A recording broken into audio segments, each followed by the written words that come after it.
Hey everybody, it's Brian with you from TheGameCommon, and we are back doing some more AI-only battles in Civilization 6. So, if you are new to the channel, essentially what an AI-only series is we take a group of civs and we usually kind of theme it, like, hey, we'll have like all the African civs or something like that. We'll put them in the game together. We get an autoplay mod, which basically plays the AI for you, so you don't actually even have to play the game. And we just watch the game and I comment, and we see what happens. It's really fun because you get to see a lot of unique things happening. Like sometimes you'll see like Mongolia go crazy, or you'll see America conquer half the world. Like you get a lot of large variety from it, and it feels a little bit like a sport, and it kind of is nice. It's kind of fun. So we are continuing with an AI series, and we're doing another championship series. So what's different with our championship series is instead of only doing a certain number of civs, we put all of the civs together, and we figure out who is the top civ out of them all. The first championship series we did was, I think it was around the World Cup, because I think the World Cup actually gave me the idea for it last summer. But essentially what we ended up doing is we took all 36 civs, well it's 34 civs plus the extra 2 leaders, so it's technically 36 leaders, 34 civs. I'll probably just say 36 civs from now on just because it's a little easier. But anyways, so we take all 36 civs, we broke them down into groups, and at that time we based the groups on geographical locations. So we had North and South America as a group, we had Asia and Africa and Europe as a group, and then we had a 5th group that kind of just had a bunch of civs that didn't fit anywhere else. And out of the group stages, then we took like the top 2 civs, give or take. It kind of based on the groups because the groups are different sizes, so we tried making it as fair as possible. So like the Asian Africa or the Asian Europe groups ended up having more people advance to the knockout rounds. So then the top couple of civs of each group then made it to the knockout rounds. Then we took all of the remaining civs who didn't make the knockout rounds, and we did a second chance series where all of them competed together on the exact same map at the same time. Something like 26 civs. It was pretty ridiculous. And then the top couple from that, then it also made it to the knockout round. And then we got to the knockout rounds and we did a reverse knockout round. So essentially, instead of taking the top person and having them advance or anything like that, we ran the game for like 150 turns, I think it was, something pretty short. And whoever was in last place at 150 turns, then we basically cut. And we did that until we got down to, I think, if I remember correctly, the final 4. And when we were at the final 4, then we did the final championship round. And the championship round consisted of Brazil, Russia, Mongolia, and I'm trying to think who number 4 was. It was someone, I think, if I remember correctly, blue. So maybe Teddy, maybe it was America. Maybe it was Cree. It was someone like that. I'm pretty sure it was someone blue. Check the comments. I'm sure someone else remembers. And so Brazil ended up taking the championship trophy home. And then we did a Civ 6 series, a Let's Play series based on Brazil because of that. So it turned out a lot of fun. Now, we learned a lot of things from the first championship series, so we're going to apply them here. Number 1, I want groups, but I want more evenly balanced groups. So what we did is I went in Photoshop and made this really down and dirty and quickly. So this is definitely not my best thing I've ever produced in Photoshop. But anyways, here are our different groups. So instead of basing groups on geographical locations, what I ended up doing was ranking all of the civ leaders from 1 to 36, and I basically ranked them on how powerful I think they are. Now, I know I didn't rank them based on how powerful the AI plays them. Like, for example, the AI is really bad at playing Persia, but I just felt like that was going to be too complex, so I just based them on how powerful I felt they were. Now, keep in mind, this is once again my opinion. I put a video out yesterday, and hopefully up in the top right of the screen, that video it's actually up here, should be popping up like right now saying, hey, check out that video. So if you want to go watch it, I don't talk about all 36 civs. I talk about like the top 7 and then like the bottom 6, something like that. We just kind of like talk about why I ranked them the way I ranked them. I did a little more down and dirty as well. That was more podcast style. So, that's there if you want to go watch it. But it's not necessary for this. But basically then these groups then are a reverse snake of that order. So Korea was 1, Russia 2, Samaria 3, Zulu 4, Persia 5, Scythia 6, Aztec 7, Mongolia 8, Australia 9, Germany 10, blah, blah, blah, blah, blah, all the way to Georgia at last. So hopefully this gives a little bit more balance, because like there were so many African and European civs. Like I think we had like not 14, no, maybe even like 20 in some of those groups, which is crazy. And then you got to North and South America and there's like 6 or 7 civs or something like that. So it just, you know, I felt it'd be a lot better for us just to have these nice even groups. Now the thing with these groups is we're gonna have 3 winners from each. So we will roll 4 different series here. I keep doing it here, but for you guys, it's actually like something like this, because I have like a little preview window that I keep hovering over, but you're actually looking at it on full screen. But anyways, so we will run a series for Group A, run a series for Group B, run a series for Group C, run a series for Group D. And I could need, you know, I almost need names. Like maybe Group A should be Group Jeff or something like that. Group B can be Group Brian. We can name Group C Group Emily. I don't know. Suggestions I am open for. And so we will take 3 winners from every group and they will advance to the knockout rounds. Then we will once again do a second chance series for all of the civs who didn't make it to the knockout rounds. Then they will all we'll take the top 4 from that one, and that'll put us at a nice even 16.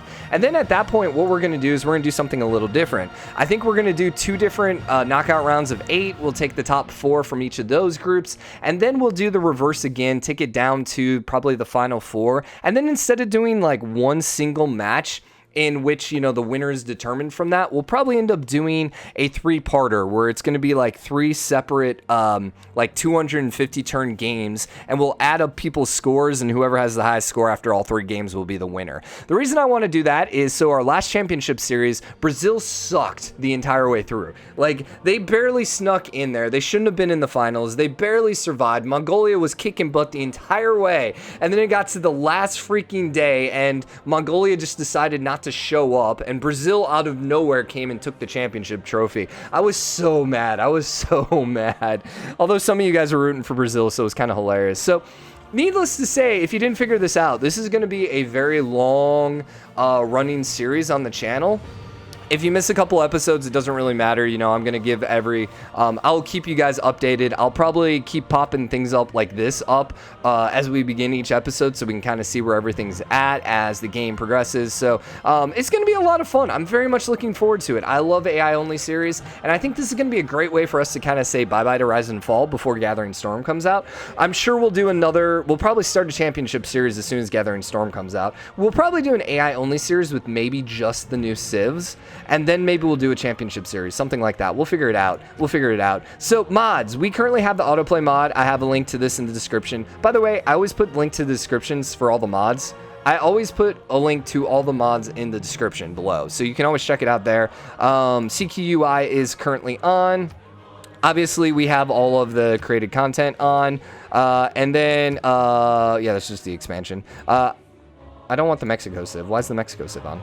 Weird. That one must have just updated because it just turned itself on.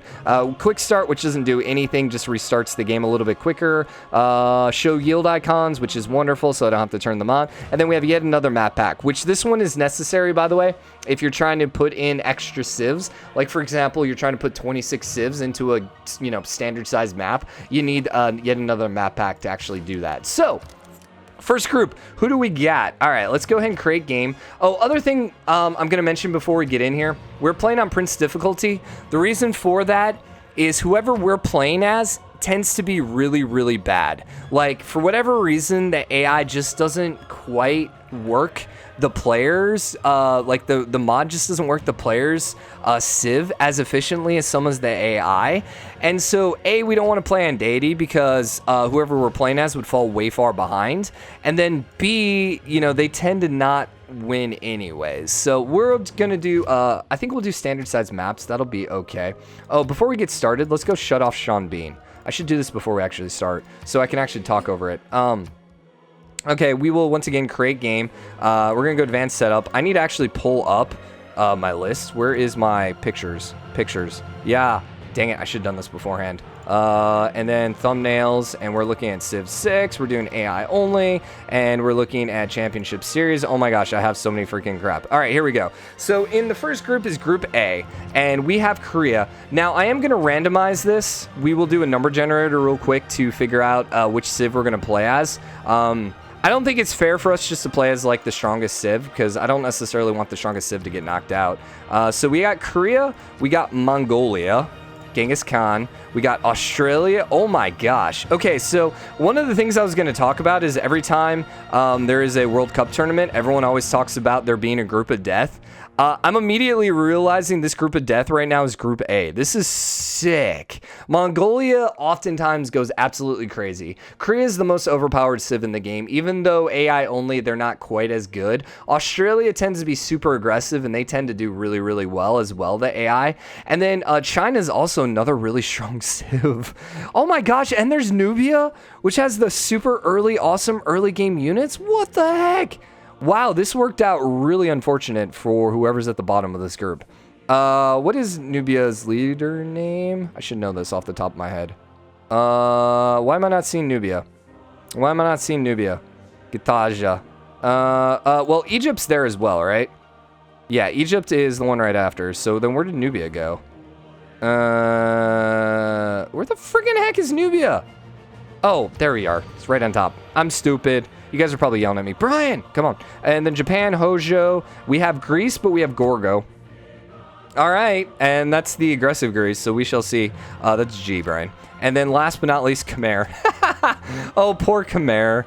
Poor Khmer. If Khmer survives, I might just have to like open an extra spot to the knockout rounds if Khmer actually survives.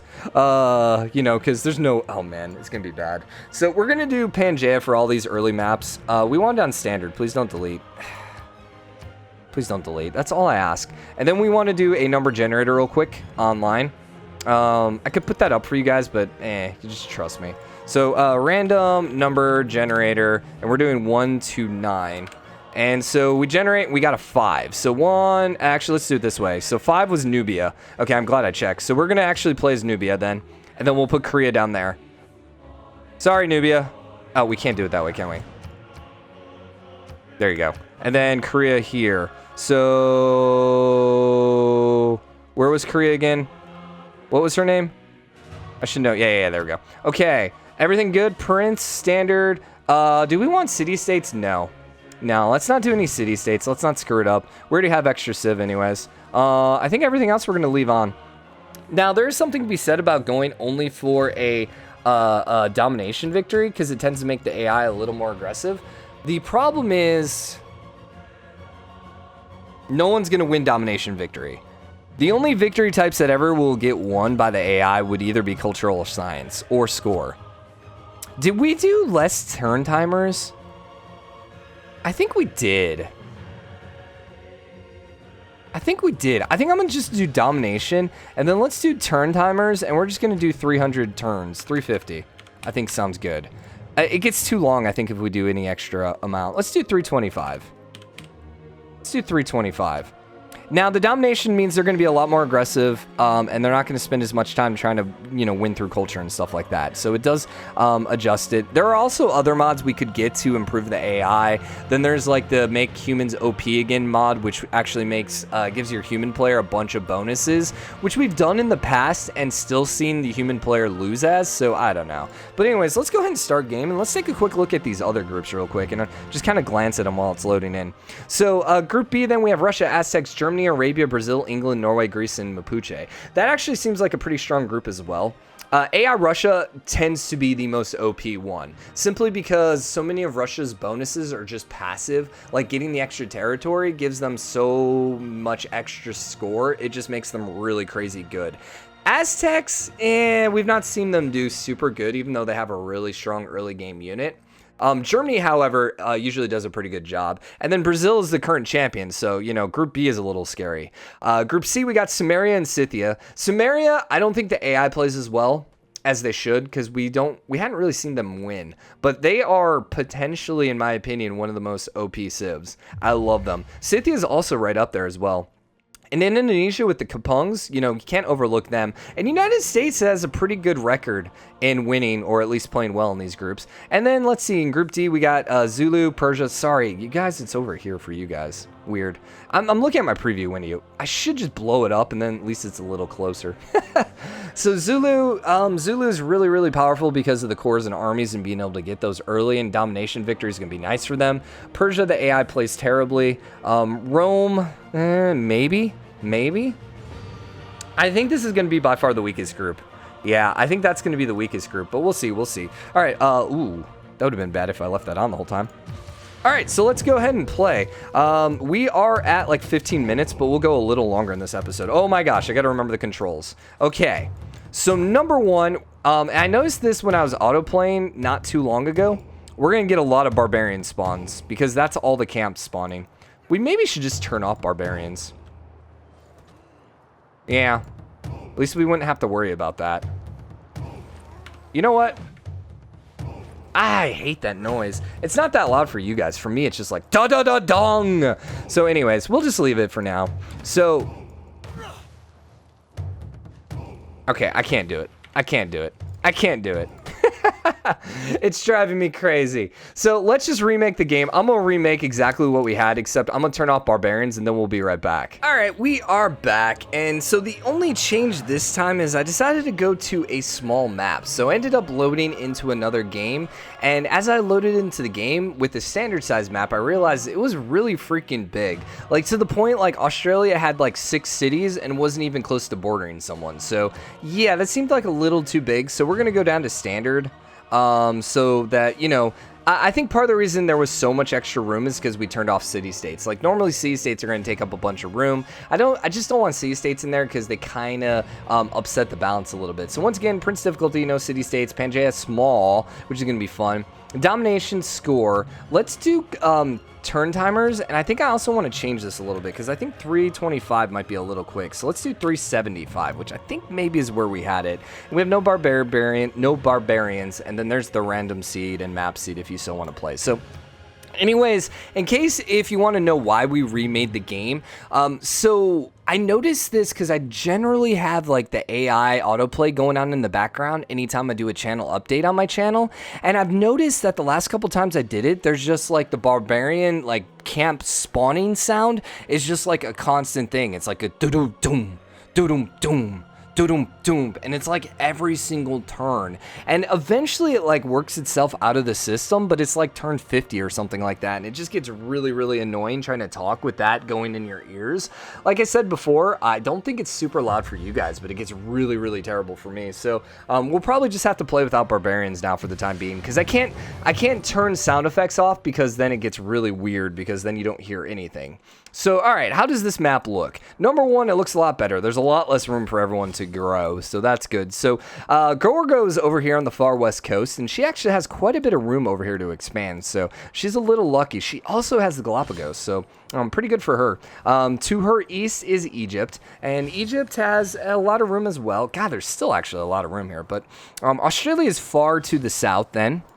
And we're going to see pretty much a fight over this central area right here. And then we have Japan and Mongolia right next to each other. So Mongolia tends to declare an early surprise war, and they might have it. Then we have Korea to the east, with then a huge mountain range between them and China, with only a little bit of room between. Man, Gathering Storm right now with the teleportation through mountains would be so wonderful. And then on the east coast, we have Khmer, who might... they might get trapped in here, depending on how China colonizes their first city. They might find themselves trapped in. And then Nubia is up north with, northeast with, actually probably maybe the most room to expand. So, we'll see, Nubia. We'll see. So wait, where was Khmer? Oh yeah, Khmer was down here. Okay, so China now has city number 2 down. They might be the first one to get city 2 down. Is anyone else with a second settler? No, Mongolia also got 2 cities down, as did Korea. And Korea went far west, so they ended up skipping the Wonder, and they went far to the west, and they're on the coast as well. So that actually is going to start blocking in Australia. Now, China finished the Wonder, and I should prompt that every once in a while I'm going to miss some of the stuff that pops up here. It's just so much spam. Specifically when you're talking, it's hard to follow. So China ended up getting Stonehenge, so they're going to have the early religion. Religion is wonderful in this game for getting a score victory, and that's probably what's going to happen. AI is not good enough to actually take more than 1 or 2 capitals, so we won't see a actual domination victory. So it will be based on score.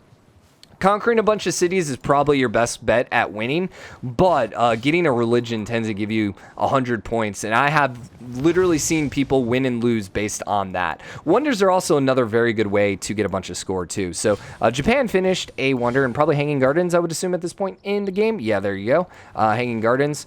Mongolia is sitting around with a bunch of units.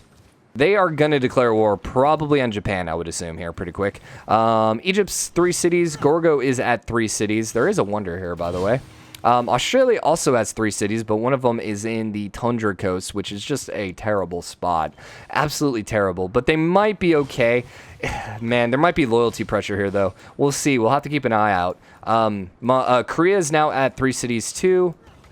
Mongolia, looks like they're actually going for Egypt now. Australia declared war on Korea. There you go. There you go. There's our first war, and Mongolia declared war on Egypt. Okay. All right. All right. Let's do it. Let's do it, guys. Nubia's at 2 cities, and they're getting ready to throw down number 3. And then Khmer's far east here with still only 2 cities. So they're starting to fall a little behind.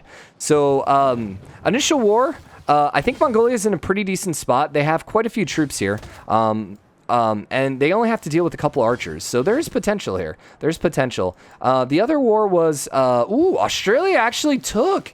What? So Australia actually took Jinju from Korea, and they should be able to grab Yangsun. So Korea is immediately down to 1 city here pretty quickly, early in the game. Wow! They're the #1 overall seed, and they're about to lose. What? Once again, remember, this is not how the AI plays it. So, #1, I would readily admit that AI doesn't play Korea all that well. #1. #2, Korea is a little weaker in an AI-only series because their unique unit comes a little late. And then #3, Australia is one of the better civs, specifically in AI-only because they tend to be super aggressive. I don't know why, but Australia just tends to like to declare a bunch of wars on people. So, all those reasons, I'm not too shocked by what's happening. By the way, you guys are supposed to let me know who you guys think is going to win. I doubt anyone's going to say Korea at this point. But, I mean, I love reading your guys' comments when you're cheering for certain civs. It's fun. It's fun. So, let's take a quick look at the scores. Right now, overall domination score is 0 across the board. We could look at military strength here, and Gorgo has the largest army right now. Yeah, she hasn't fought a war yet, so that's probably why. In score victory, we have China in first place, which makes sense because A, they have the religion, B, they have the wonders. So they got the 15 from the wonder, and they got 10 from the religion, which is, 25. That makes the difference right there, or they would be at 95. So there you go. Korea is still in 4th. Having lost a city, about to lose city #2, somehow they're still in 4th place. Remember, top 3 actually advanced. So if the game were to end right now, it would be China, Cleopatra, and Gorgo, which is a little surprising to me. Australia is actually way down here. I think a lot of that, though, is the crappy tundra. There's still plenty of time, and I'm pretty sure this is going to definitely flip around here in a little bit. Specifically, Egypt might start losing cities here to Genghis Khan, so that's going to change it. At some point, Gorgo is going to hit a wall, and they're going to have to start declaring war if they're going to want to keep expanding. China, however, might just be set up to actually get out of this, which is surprising, because what our top 3 seeds were... Korea, Australia, and then who was #3? It was, Mongolia was #2. So yeah, none of our top 3 seeds are going to lose right now. So, or advance, as of now. So, we're currently at 7 minutes. We'll go probably another 5 minutes, and then I'll wrap up this first episode. Usually, I try keeping these about 20 minutes, but since we kind of set everything up so long, that's partly why we went so slow. Wait, was Khmer in last place? Please tell me Khmer was in last place, because it would just be hilarious. Khmer is so terrible. At least in my opinion. I feel like Khmer is so terrible in this game. But that's a whole nother thing. Japan's still only with 2 cities. Korea made peace with Australia. And Australia did end up grabbing that 4th city. So, Korea's in a very sketchy situation right now, because they only have 1 city. And I don't know where they're trying to go with this other city, but I sure hope to God they're not going to put it right in the middle. We're on Rise and Fall roll set right now. Please don't put your city right there. That was just like GG. It's flipped. Australia's going to be even stronger then. Gorgo's over here with 4 cities, and they still have quite a bit of room to grow. We'll see. Egypt, sorry, bump the mic. Egypt ended up pushing back Mongolia. So Mongolia, yeah. So how war works in this game, especially with super aggressive civs. If they can take a city, they're in a good spot. If they can't take a city, usually it sets them so far back that they're kind of screwed. I don't know, whatever reason, the AI just doesn't know how to respond after they quote-unquote don't take a city in a war. So that's kind of what happened here with Mongolia. So we're going to have to see whether or not Mongolia can bounce back. Now, Khmer is now fighting a war against China. I don't see Khmer surviving this. I really don't. Yeah, I really don't. They only have 2 cities. They just don't have the production base right now. Nubia secretly is sitting over here with 3 cities on the coast. They doing pretty good for themselves still. China's also sitting here with 4 cities, man. They're just in a really good spot. Oh, and Korea did put their city down over there, which immediately flipped. Oh, Korea. Oh, Korea. Man, they are going to get a wonder, though, probably, it looks like. Which, 1 city is not enough to actually get a win here. So now Egypt ended up boxing in Gorgo, and Korea ended up finishing the pyramids. Yep, there you go. So now we're going to potentially see a Gorgo Egyptian war at some point. Australia also has a bunch of units over here too, so who knows? Who knows? Japan pieced out Egypt. Okay. I didn't know you guys were actually even fighting each other. There were no cities that changed hands. Mongolia did end up getting 4 cities up, and they kind of boxed in Japan quite nicely here, so they might be able to start flipping cities, perhaps? We shall see. Australia ended up doing the surprise war on Gorgo. I told you, Australia's like freaking bloodlusting in this game. They're not going to be able to take anything. They just don't have enough units over here, and Gorgo is in a very good, strong spot. Now, this is what's hilarious. So this is Egypt, and this is why I rated Egypt so low. How many unique Egyptian units do you have? You don't see a single hoplite down here. Why? Hoplites are trash. Even the AI doesn't build them. That's how bad they are. Now, it looks like Gorgo's actually still going to try coming and declaring on Egypt. And I think Egypt started falling behind because they're only at 3 cities right now. Mongolia's is sitting here with 4. Japan's also at 4. Australia's at 2, 4, 6, 7 cities. What the freaking heck? They did conquer a couple, though. Japan declared war on Mongolia. Mongolia, that might be bad for you. Yeah, see, he never rebuilt his army. So that might be GG for Mongolia then. Let's go ahead and put another pause here. And how did this war go? China ended up, wow, Khmer ended up beating them back, dude. Surprising. So now the thing is, I could reveal all so we could see everything. I don't like doing that because I don't want to give our player any extra era score that way. So currently in 1st, 2nd, and 3rd place, we have Gorgo, China, and Cleopatra, which is kind of hilarious. I don't think Cleopatra is going to hold on. I think Japan should be able to move in. And I think, if I remember correctly, Japan actually did make it to the knockout rounds last time. But don't quote me on that. Genghis Khan, man. Oh, man. Man, the group of death, and the reason I said it was the group of death, and none of them are actually doing too well here. So there's definitely a huge break. I think after 1 and 2, it looks like Gorgo and China are probably going to be able to advance. They have a decent enough lead that I don't know anyone's going to be able to catch up to them. The 3rd slot is really what is interesting, and we have Cleopatra, Japan, Australia, Korea, and Nubia all within 10 points of each other, which is pretty crazy. I think Genghis is a little too far away. Especially since he has no military. And once again, that just goes to show you, an early war declaration that fails for the AI, they don't know what to do. So, yeah. Why are you currently winning? Empire size, it looks like. Who has the religions, by the way? Who has my religions? So, we have China, Greece, and Nubia. Who's 1 and 2? China, Greece. Who would be number 3 if it wasn't playing as if the player AI wasn't playing the player? Probably Nubia. So it just goes to show you why I think religion is so important in a score victory. It makes such a huge difference. So I think we're gonna wrap this first episode up here. Next episode we will probably get to about 200 or so. So it's probably gonna be 3 to 4 episodes per group. And then from there, we will be doing the second chance, and then we'll do the knockout rounds, and it's going to be a lot of fun. So I'm open to suggestions. I kind of already talked to you guys about what my plan is. If you guys have better ideas, let me know. I am totally open to changing some things around if you guys have better ideas. By the way, Tingsi, sorry, was this the Tinsingi? I can't pronounce it, but Yay, rip on Nubia. So sweet. So anyways, yeah, I'm also wanting to hear who you guys are hoping to win, so let me know in the comments. As well, check out the Discord, man. We can talk about this on Discord as well. So anyways, I hope to see you guys next episode. Later, everybody.